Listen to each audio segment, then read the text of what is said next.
Hey everyone, welcome to 2 Minutes Tuesday with Bala. This week we are going to look into Microsoft Foundry, the new user interface, and how do you transition your existing agents. Let's get started. The first thing to be aware of is like when you move into the new Microsoft Foundry user interface, all your existing agents that you created in the old user interface are not directly getting migrated over. So you have to manually migrate them over here. It's not that complicated, but you would ask like, why would I do that?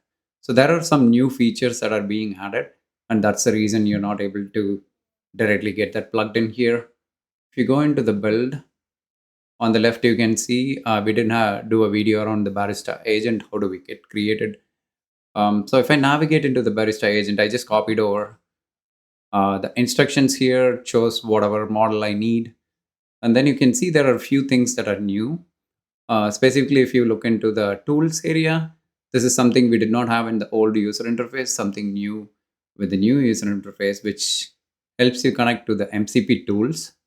We'll look into like how do we connect it, but just to get you an idea. And then if you go into the knowledge, then you can add or connect to the Foundry IQ where you can add more data sources.